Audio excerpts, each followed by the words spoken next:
Welcome to On Contact. Today we discuss resistance with Roger Hallam, the co-founder of Extinction Rebellion and the author of Common Sense for the 21st Century.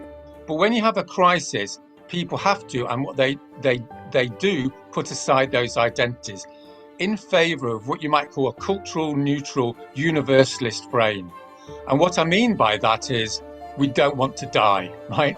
You know, the prospect of human extinction violates every human value of every cultural group, you know, apart from psychopaths, let's say. But it's everyone. And we know this happened like in the Second World War. You know, in the French Resistance, you had conservative Catholics, you know, fighting on you know, with radical socialists. In other words, people that traditionally hated each other came together. And that's what needs to happen now. And it's starting to happen, of course, because there's enormous frustration with radical politics, I think, at the moment. The science is unequivocal. If we do not radically reconfigure our relationship to the planet, we and most other species will become extinct. This extinction is not in the distant future, it is happening now. There is an average decline of 60% in the population size of thousands of vertebrate species around the world since 1970. Coral reefs are suffering massive die-offs from heat stress. There is over a 70% decline in flying insect biomass. Carbon dioxide concentrations are 415 parts per million, an increase of over 45% from pre-industrial levels. These emissions are at the highest level in at least 3 million years. Even if we stop all carbon emissions today, the heat trapped in the oceans will continue to push the temperature of the planet upwards for over a decade. In the face of this global emergency, our ruling elites have done nothing to halt the death march. What, to quote Lenin, must be done? Roger Hallam, the co-founder of Extinction Rebellion, in his new book, Common Sense for the 21st Century, argues that our last hope lies in mass civil disobedience to disrupt and overthrow the ruling global elites and end our reliance on fossil fuels. The activism, protests, lobbying, petitions, appeals to the United Nations and the Democratic Party, along with the work of countless NGOs, he argues, have failed. They have been accompanied by a 60% rise in global carbon dioxide emissions since 1990. Hallam, who has long been a part of the environmental movement, says of his past activism, "I was wasting my time." Joining me from Wales is Roger Hallam to talk about how we must organize and revolt to save ourselves, along with other life forms, from impending death. So Roger, in the beginning of your book, you argue, I think correctly, that the most important statement about the climate emergency is its truth, which is obscured even by environmental movements. And that's really your foundational point. Why? Well, you know, as you've just told people, Chris, the situation is beyond horrendous. It's beyond description.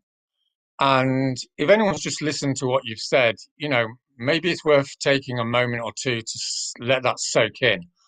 Because we hear it a lot, of course, but it's enormously emotional to actually realize that the human race is facing extinction, not because of some conspiracy theory, not because of some sociological, you know, speculation, but because of the raw, basic geophysics. That's what's coming down the line. And the reason is because we've been putting carbon into the atmosphere and we're still doing it and it's still going up. I mean, that's the fundamental sort of reality we face. It's the most important reality we've ever faced and ever will face, I think. And I think one of the reasons why nothing's really been happening is because the NGOs and the political parties and the political class more generally have just been using euphemisms. You know, they've just been saying, well, there's a little bit of a problem. And we all remember that, don't we? I mean, everyone was in that space like 10, 20 years ago. It was like, oh, there's climate change. It's coming along. It's, you know, it's a little bit of a problem. Someone's going to be sorting it out. And then suddenly over the last 2 or 3 years, millions of people have just woken up to the fact that it's not getting sorted out. You know, it's not getting sorted out. And there's that sort of panic, isn't there? We all experience that panic, in our bodies that this is our kids, this is our communities, this is our nation. It's all going to go. And I think that's the fundamental sort of emotional realization that's needed before we can actually move on to the really dramatic sort of necessities that we need to undertake. And if we haven't experienced that emotional panic and that realization, then obviously we're still in the realm of, policy change and voting for the Democrats and, a little bit of this and a little bit of that, and we'll just muddle through. So that's why the sort of truth, telling the truth as it is central to the message here, I guess. So let's begin with the book.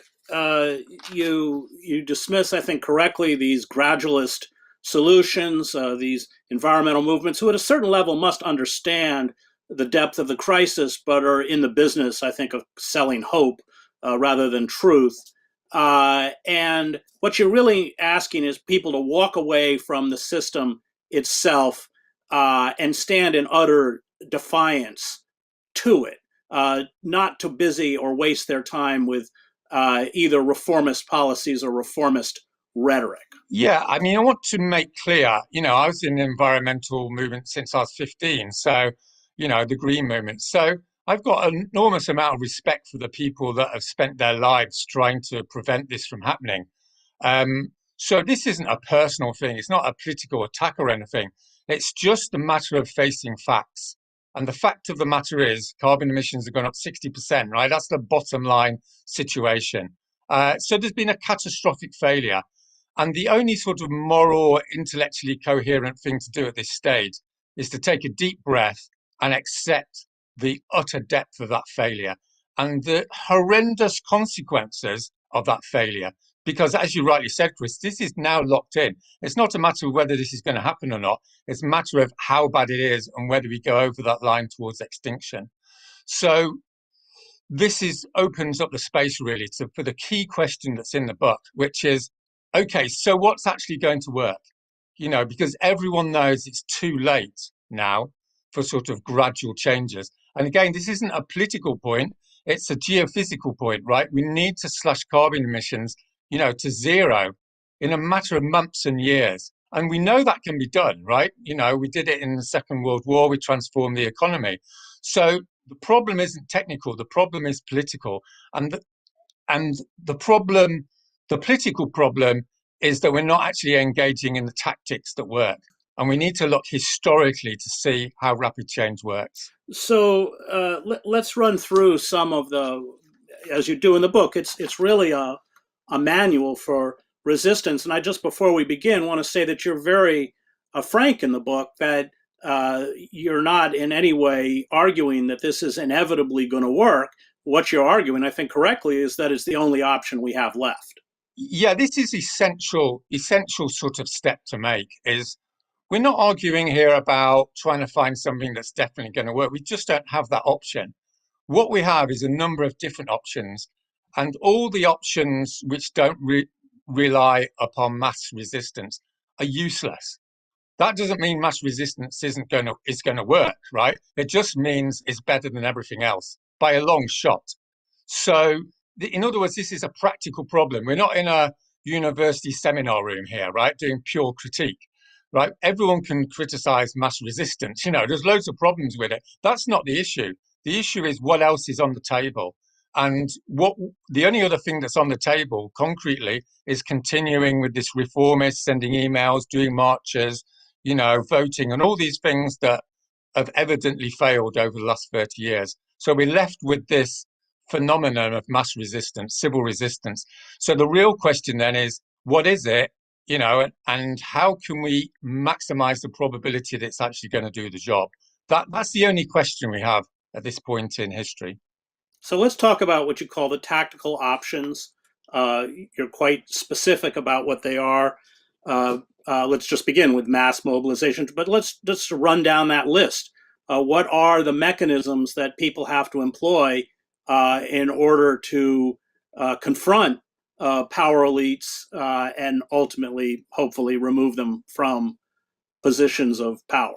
Well, the starting point here is to think, what do people do when they're desperate to create political change? And what that basically means is when there's an emergency. And there's a fundamental aspect to an emergency, which is it's fairly straightforward. You know, if your children are burning to death on the top floor of your house, you don't have a big intellectual discussion. You know exactly what to do. There's only one option. You run through the door, up the stairs, you grab hold of them, and hopefully they're still alive, right? There's not like lots of other options. It's not like going around the back door, ringing the police, having a chat with people down the road. There's only one thing. So what you find in history is when there's a real emergency, when there's massive injustice, when there's a massive crisis in a society, then there's only really one thing that happens.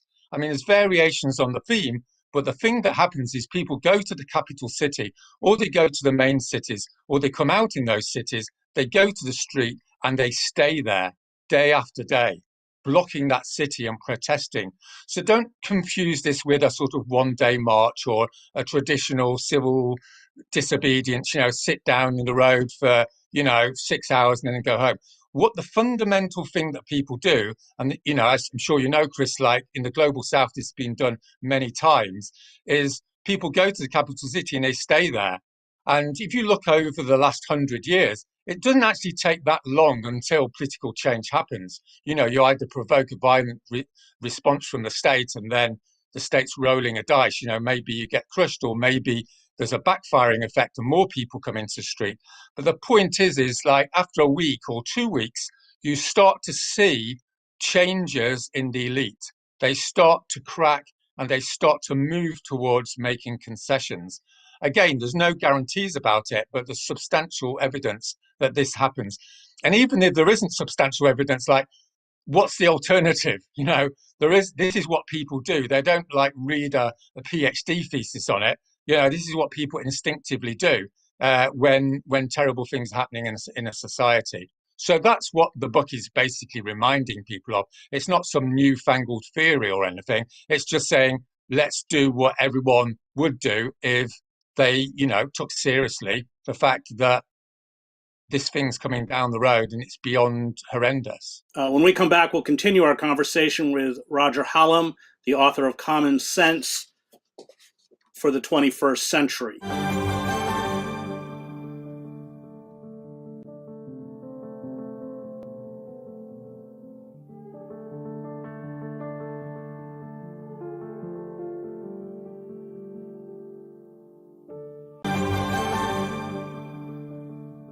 Welcome back to On Contact. We continue our conversation with Roger Hallam, the co-founder of Extinction Rebellion and the author of Common Sense for the 21st Century.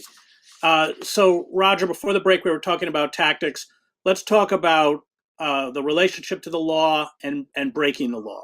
Well, as I was saying, what people do when there's a massive crisis and when they organize themselves is they go to capital cities or the main cities and they stay there day after day. And they break the law. So the fundamental sort of move here is from obeying the law through to breaking the law. And there's legitimate reasons for breaking the law, at least in democratic societies. Our democratic tradition says there's a social contract between the government and the citizens, between the people and the rulers. We are not subject to their laws in all circumstances. We're only subject to the laws to the extent that the government protects the people and enacts social justice. When those things are broken, when a government facilitates the mass destruction of the people, then the people have the right and indeed the duty to rebel against that government. And that's a fundamental idea in Western society and obviously in other traditions as well, going back, 200 or 300 years. So this is not like, an immoral thing or a politically wrong thing. This is actually what we should be doing. This is what our duty is to our children, to our communities, and to our nations, given the extremity of the criminality of the political class.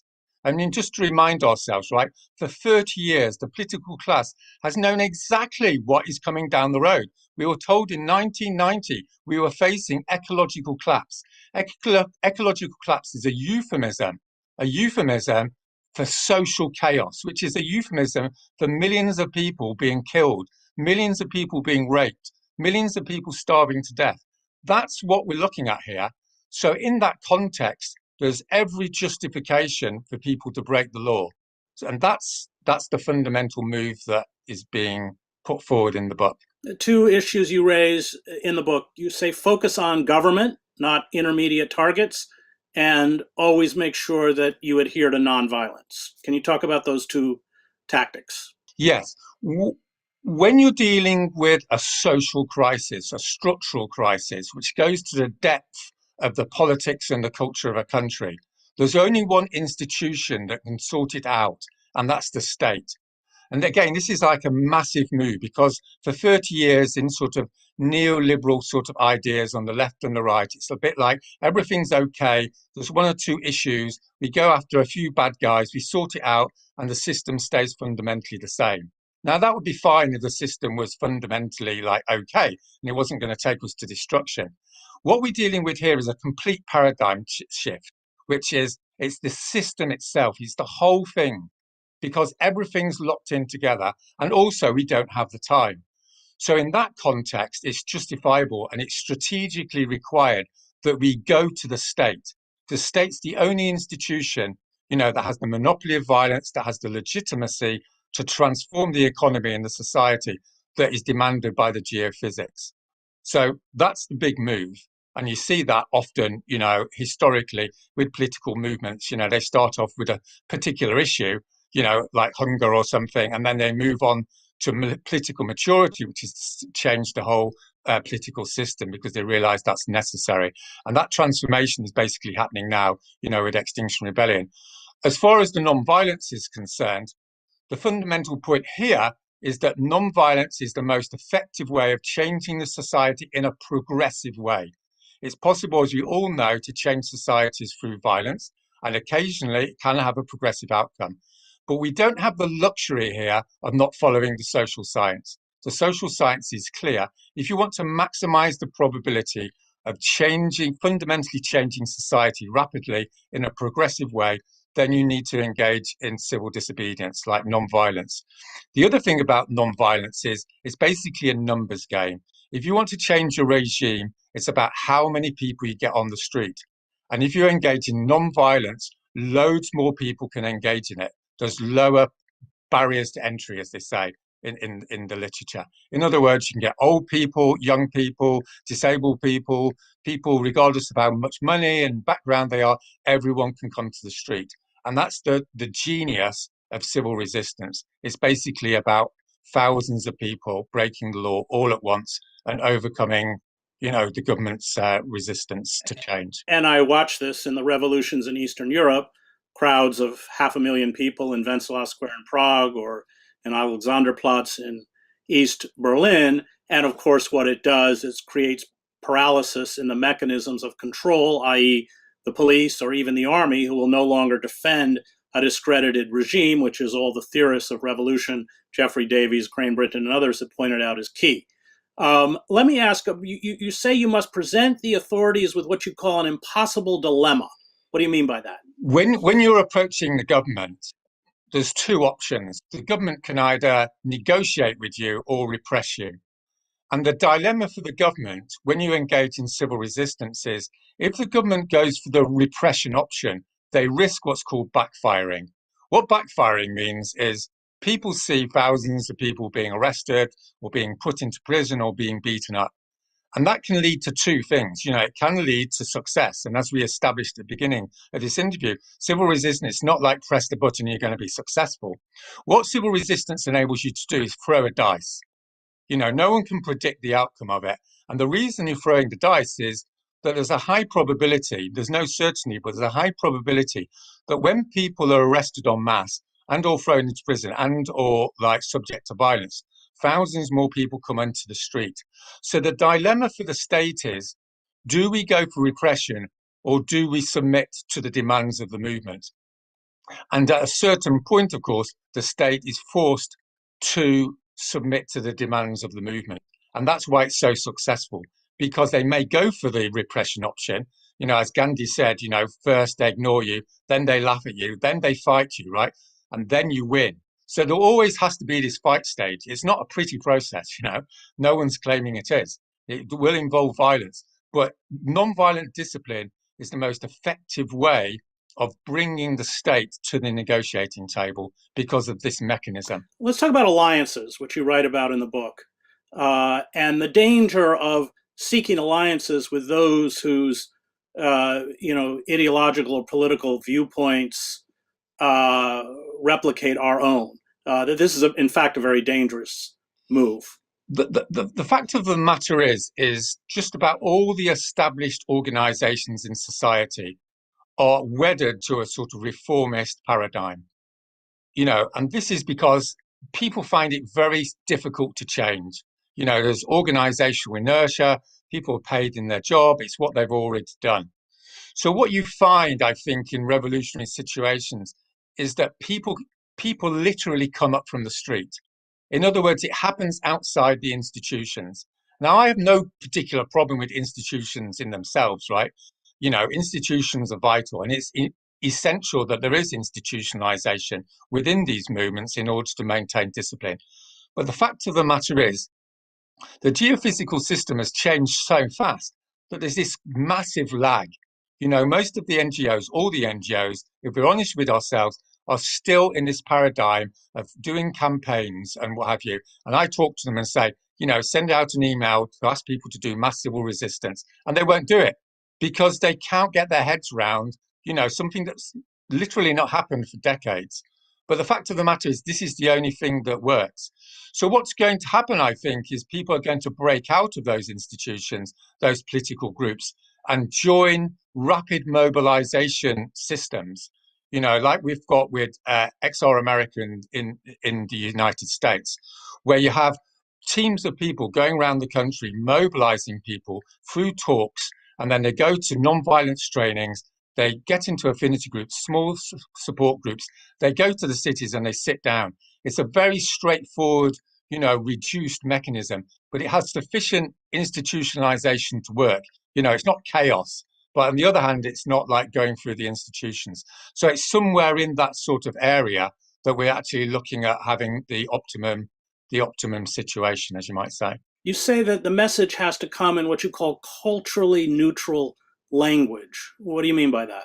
Well, if you're going to mobilize literally millions of people, they're not all going to be from the same culture. And one of the big difficulties of political movements is that they're successful to a certain point, and then they stop being successful. And they stop being successful for the reason they're successful, which is they appeal to a particular cultural group with particular views, ways of speaking, linguistic rules, particular value systems. When you get to civil resistance, what happens is people put aside their particular identities. I mean, identities are fine and they're necessary and they're a crucial part of politics in a normal society. But when you have a crisis, people have to, and what they do, put aside those identities in favor of what you might call a cultural neutral universalist frame. And what I mean by that is we don't want to die, right? The prospect of human extinction violates every human value of every cultural group, apart from psychopaths, let's say. But it's everyone. And we know this happened like in the Second World War, in the French Resistance, you had conservative Catholics, fighting with radical socialists. In other words, people that traditionally hated each other came together. And that's what needs to happen now. And it's starting to happen, of course, because there's enormous frustration with radical politics, I think, at the moment, that it's not actually coming up with the goods. And that's because it's caught in this identity politics past. Now, that doesn't mean that we're not having focus on social justice and all that emphasis on the justice agenda, as you might say. What it means, though, is that we put our focus on coalition building with many groups on the basis of this universal agenda, as you might say. And if we don't do that, we're all dead. Let me just close in the last 2 minutes, Roger. Yeah. Just very quickly talk about some of the actions that you have carried out in London, and the importance of what you call a post kind of revolutionary agenda, that all of these movements have to come accompanied with a vision. Well, they have to come with more than a vision. They have to come with a program of how to organize the political state after the uprising. Otherwise, as everyone knows, it can move into chaos. And the big thing here is citizens' assemblies, which is randomized selections of citizens who will decide how to transform the economy, who are insulated from corruption, insulated from big money, and from the political class. And that's something we've seen in small examples all over the place around the world. So there isn't like a void here. What Extinction Rebellion is doing and what the other groups that are joining with Extinction Rebellion are doing is saying, right, we're over this. What we want is ordinary people to decide how the economy is going to get changed. And that gives the political legitimacy for a just transition. And just to close, I mean, Extinction Rebellion has a long history of shutting down numerous city centers, including London, thousands of arrests, and it is exactly this kind of disruption which has to be amplified. It does, but let's be clear, Chris, right? People aren't going into the street because they've read a theory. They're going into the street because they're mad as hell, right? That it's an emotional process. You know, we don't know whether we're going to win or not. That's not important anymore. What's important is you do your duty to your children, to your community, to your nation, and you go into the street, whatever happens, because there's no alternative. And people can look up Extinction Rebellion exists all around the world now. You can look up when the events are happening, when the civil resistance is happening, and you can join in. And I would say, like, there's no going back, right? We can't go back to safety. We're just going into a hell here, one way or another. And it's a question of, you know, do you want to be on the right side of your conscience at the end of the day? That's the critical question each of us has to ask of ourselves. Thanks. That was Roger Hallam, the author of Common Sense for the 21st Century and the co-founder of Extinction Rebellion. Thanks, Roger. Thanks.